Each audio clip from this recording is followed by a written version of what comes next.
یہ جہاں جاتے ہیں نا یہ اغوانی رہتے ہیں اندر سے، اور دوسرے کے ساتھ کا نقصان کر کے تو یہ سمجھتے ہیں کہ ہم بہت بڑا کوئی کام کر رہے ہیں. اس کو جہاد کا لفظ تو نہیں کہنا چاہیے، لیکن یہ اپنی جانب سے یہی کہتے ہیں کہ یہ ہم جہاد کر رہے ہیں. یہ پاکستان کے اندر ہوں، یہ بنگلہ دیش میں ہوں، یہ انڈیا میں ہوں، یہ بغض ہی رکھنے والے لوگ ہیں. اسی طریقے سے انڈیا کے اندر نا کچھ لوگ ہیں ایسے اور کچھ ویسے ہیں.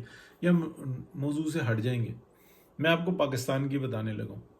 جب یہ 2000 کا سلسلہ چلا اور مشرف کا دور چل رہا تھا تو پتہ تھا کہ یہ جیسی مشرف کا دور ختم ہوگا تو اس کے اندر ایسا ہو سکتا ہے کہ پاکستان بالکل لمبا لیٹ جائے. لیکن یہ بھی کیلکولیٹ کر رہے تھے جو دنیا کی اسٹیبلشمنٹ تھی کہ ارد گرد کا ماحول ایسا ہے کہ ایک دم اس کے اوپر بوم آئے گا، دوبارہ یہ اٹھے گا، لیکن پھر ہمیں اس کو گرانا ہوگا، اور جیسے جیسے یہ اٹھتا رہے گا ہم اس ویسے ویسے اس کو گرانا ہوگا، اور اس کے اندر ایسا کینسر پیدا کرنا ہوگا کہ یہ اپنے آپ کو خود کھاتا رہے.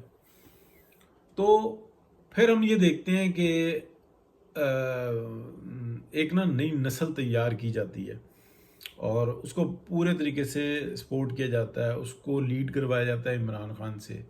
یہ بات اپنی جگہ پہ آ گئی. لیکن جو بات میں کرنے لگا ہوں، جو بتانے لگا ہوں، اس کے اندر یہ ہے کہ جہاں پہ وہ یوتھیا تیار ہو رہے تھے نا، وہاں پاکستان کی فوج جو بہت زبردست فائٹر ہے آج بھی، ان کو ان کی گھٹی میں اس کے اندر پوری جو نسل جو ہوتا ہے نا، جو مارشل ہو گئے یا دیگر ہو گئے، ان کو یہ بتایا گیا کہ یہ پاکستان ہی تمہارا ہے، یہ ملکیت ہے تمہاری.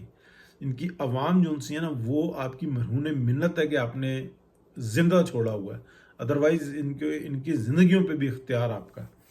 اور یہ پیوست کر دیا گیا اور نفرت جو انسان سکھائی گئی، بتائی گئی کہ یہ تمہارے تابع فرمان ہوں گے، ان کو بیوقوف بناتے رہنا، ان کے سامنے ہاں ہاں کرتے رہنے.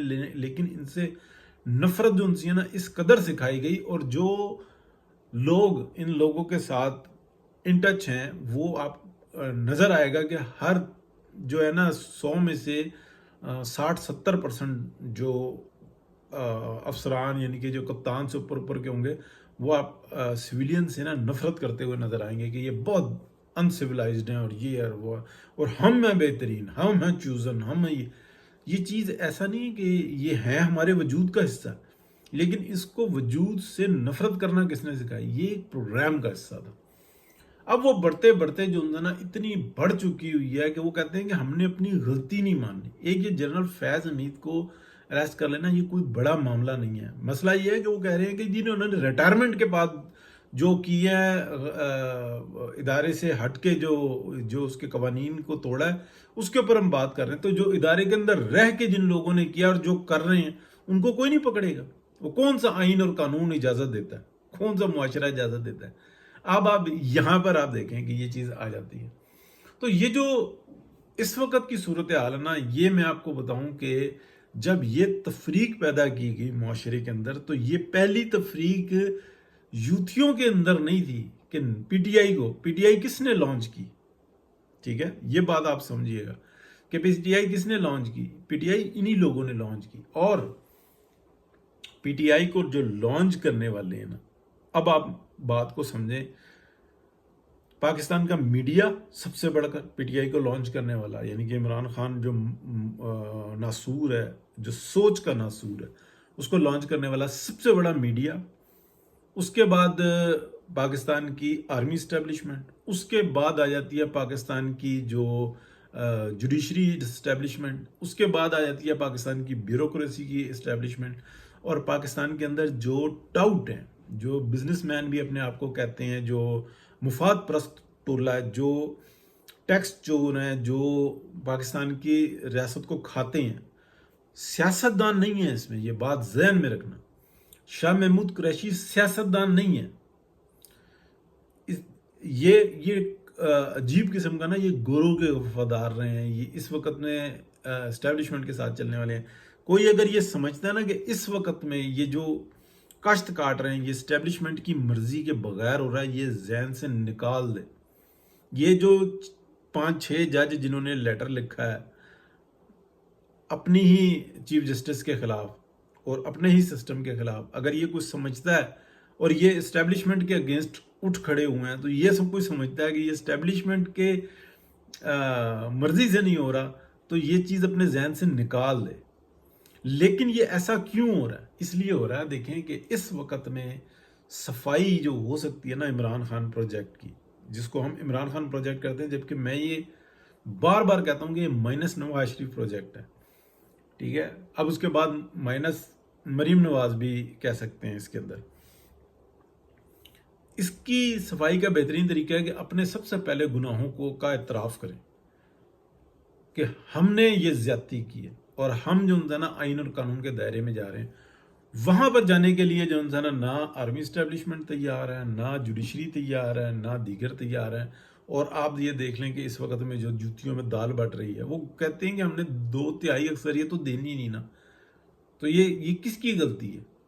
یہ کون ہے جو اپنے آپ کو خود کھا رہا ہے؟ یہ کینسر کب سے لگایا گیا؟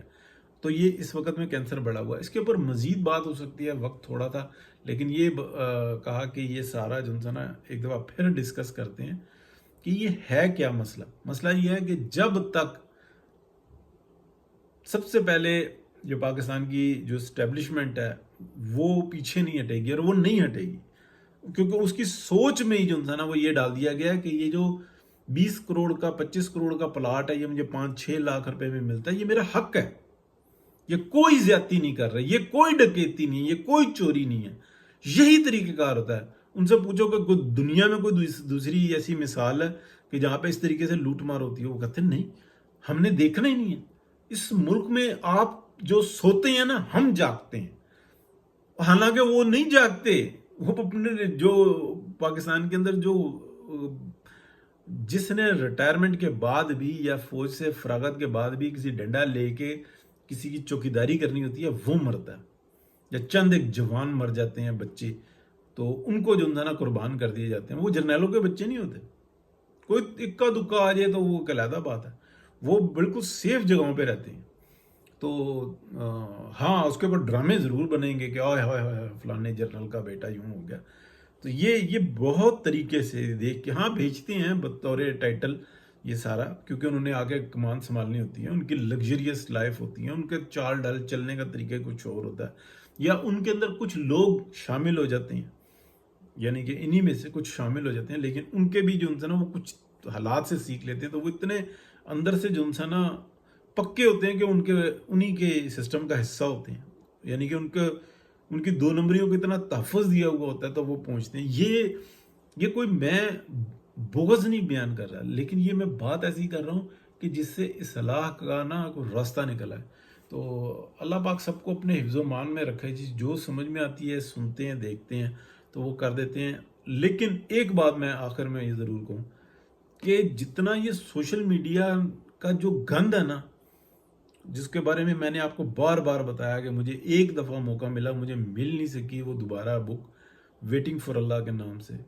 ٹھیک ہے، ایک بے نظیر بھٹو کی بھی ایک ویٹنگ فار اللہ کے نام سے کتاب ہے، آئی تھنک اس کے اوپر بھی پابندی ہے. ایک رونڈا برائن کی ہے، رونڈا برائن کی نہیں، ہمیشہ مونیکا لوانسی کی، اس نے بھی لکھی ہوئی ہے. یار میں رائٹر کا نام بول رہا ہوں، اس کی بھی ایک اور کی بھی لکھی ہوئی ہے. ایک جو انسان ہے جو جس کا نام بھی مجھے پہلے یاد تھا، بھولا ہوا ہوں، جس نے پہلی لکھی تھی ویٹنگ فار اللہ کے نام سے، جو جوئش سے مسلمان کنورٹ ہوا تھا، اسی نے اصل لکھی تھی کہ مسلمانوں کے مسائل کیا ہیں، کیونکہ وہ ریسرچر تھا اور اس کو قرآن کے اوپر ریسرچ کرنے کے لیے بتایا گیا تھا، ڈیوٹی لگائی گئی تھی. وہ تھا، وہ بھی اپنا شدت پسند جو یہودی ہوتے ہیں ان میں سے ایک تھا. پھر اس کے بعد وہ کنورٹ ہو گیا. جب وہ کنورٹ ہو گیا، اس نے اپنی ڈائری اور ساری معلومات وہ کتاب کی صورت میں دی. وہ کتاب آ گئی مارکیٹ میں، تو اس کا مطلب ہے بہت سارے لوگوں کے پاس ہوگی، تو ڈیفینیٹلی ہوگی. تو میرے پاس پہنچی، اس کا اردو ترجمہ بھی ہوا، یعنی کہ اس کا خلاصہ کہہ لیں جو میں نے پڑھا تھا. انڈیا میں پرنٹ ہوا تھا، مجھے بڑے اچھے طریقے سے یاد ہے. اور کیا کہتے ہیں، پھر اس کے بعد جب میں نے پڑھا تھا تو اسی ٹائم میں مجھے جس بندے نے کہا تھا، اس نے کہا تھا اس کے اوپر پابندی لگی ہوئی ہے یہ. اور یہ تقریباً میں نے پڑھی تھی تو آپ کہہ لیں 2003 یا 4 یا 5، ان 2-3 سالوں کے اندر جو نا تھا. میں اگر چیک کرنے پہ آؤں نا تو وہ چیک کر سکتا ہوں، کافی حد تک ڈیٹس یا مہینے میں چیک کر سکتا ہوں، اس لیے کہ میں ایک جو ہے ڈپلوما کر رہا تھا، تو اس چکر میں جو تھا نا میں وہاں پہ تھا، تو ایگزیکٹلی وہ ڈپلوما بھی میرے پاس ہے، میں ٹائم نکال سکتا ہوں، لیکن ضرورت نہیں ہے. بہتر وقت آنے والا ہے، لیکن ہر ایک کو آنکھیں کھول کے دیکھنا ہوگا، جذباتی نہیں ہونا ہوگا کہ مولانا یوں کر دیں، نواز شریف یوں کر دیں، یہ یوں کیوں نہیں ہو رہا. تو ہر ایک کی تو جو ہے نا ہم کھول کے رکھتے ہیں کہ شہباز شریف کا کیا کردار ہے. پورے آئے ہوئے انقلاب کی اپنی شوکے وزارت عظمیٰ میں واٹ لگا کے رکھ دی، اور لیکن ہے بھی آنیسٹ بندہ آپ دیکھیں. لیکن کیا اس شخص کے اندر جو ہے نا کس نے بیج بویا ہے، تو یہ کس کا کام ہے؟ یہ اسٹیبلشمنٹ کے کام ہے، اور کس کے کہنے پہ، کس کے مفادات کے لیے؟ اپنے مفادات کے لیے یہ کیا. تو افسوسناک بات ہوتی ہے جی. بہت شکریہ جی. اللہ حافظ.